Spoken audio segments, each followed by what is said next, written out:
Amahoro y'Imana nzima, Imana yaremye ijuru n'isi, Imana yaturemye abane namwe mwese. Jewe nitwa Asher niyo nizigiye, ndabahaye ikaze muri kino kiganiro ngiye kugiriranira namwe.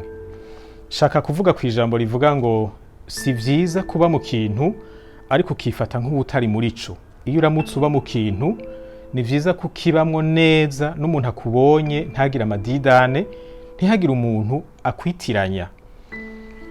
Iyo witirirwa ikintu, iyo uri mu kintu ariko inyifato zawe ntizibe nk'iz'umuntu ari muri co, hariho inkurikizi bigira, uratera ingorane. Reka mvuge zitatu nyamukuru.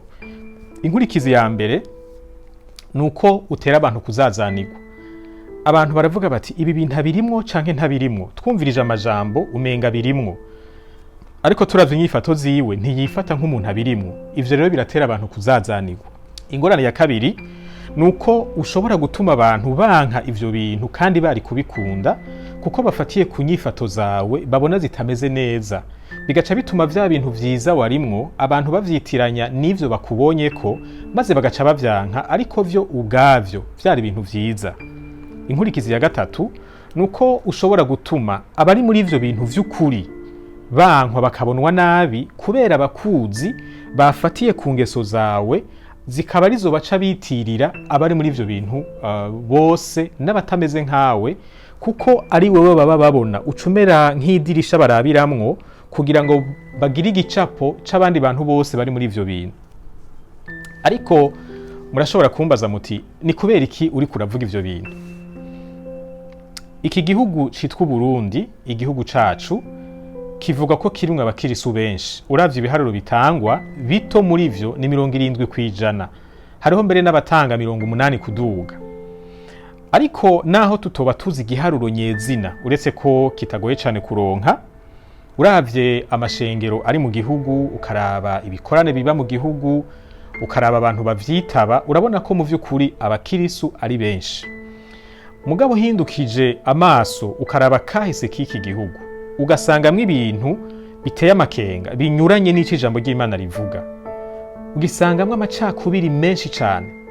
Kibaza aya macakubiri kugeza naho abantu bankana bakicana bazizanya ubwoko bunagoye gusigura rimwe na rimwe. Kahise kacu ukabonamwo ugwanko, ukabonamwo ubwicanyi, ukabonamwo intambara n'ibindi bintu bidahwanye n'ibintu vyari bikwiye kuranga abakirisu. Turetse kahise tukaza mu mibereho y'abantu mu buzima bwa misi yose, urabona ingeso mbi zinyuranye n'ijambo ry'Imana vy'ukuri. Urabona amanyanga ari ku rugezo rurerure cane, kugeza naho igiturire hari ahantu usanga gitangwa kiribwa amaso mu yandi, kandi abakirya abagitanga ugasanga bari muri babandi nyene twita abakirisu. Ibi rero biravyura ikibazo kibaza kiti mbega none ubukirisu ntaco buhindura mu mibereho y'abantu? Mu bisanzwe iyo dusoma ijambo ry'Imana, Bibiliya, biragaragara yuko hariho ibintu Imana idusaba gukora nk'abakirisu, kandi ivyo bintu dushoboye kubikora hariho ibintu bitegerezwa guhinduka. Reka ndabahe uburorero bukeya. Ijambo ry'Imana riravuga ngo uze ukunda umubanyi wawe nk'uko wikunda. Kurya twitaho ivyacu aba ariko twitaho n'ineza y'abandi. Mbere riranavuga ko dukwiye no gukunda n'abansi bacu, abatwanka ntitubanke, tubasengere, tubipfurize ivyiza, tubakorere ivyiza iyo bishoboka. Ubandanije usoma ijambo ry'Imana riravuga ngo ntukabeshe, mube abantu bagendera mu kuri. Mugabo murabona ibinyoma aho bitugejeje.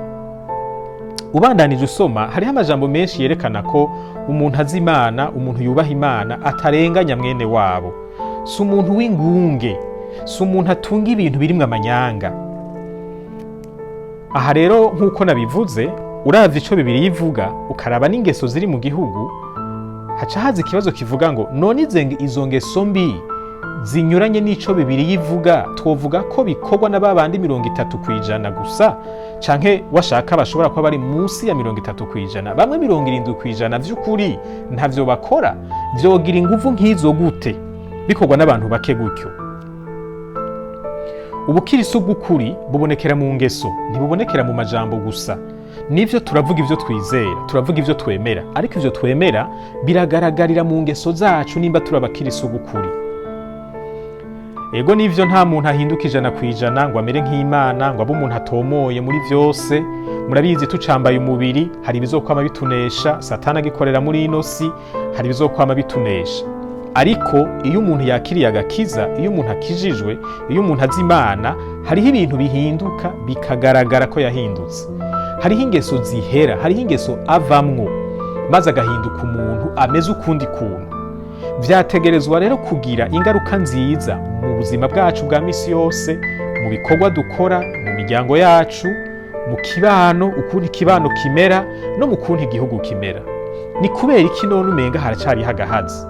Iri jambo murumva ko ari rirerire, ntawo rivuga ngo ariheze mu mwanya muto nk'uyu. Nzoribandanya ndarivugako, ariko nashaka ndagutera intege wewe uri kuranyumviriza ngo nawe uvyiyumvireko. Ni kubera iki hariho ibintu binyuranye n'ijambo ry'Imana bibandanya bishinga imizi mu buzima bw'igihugu, kandi igihugu kirimwo abakirisu benshi. Nzobandaniriza hano nyene. Imana ibahezagire, mukomeze kurimbura ijambo ryayo no guhinduka kugira ngo duhindure igihugu, kuko niryo banga Imana yadutumye. Murakoze cyane.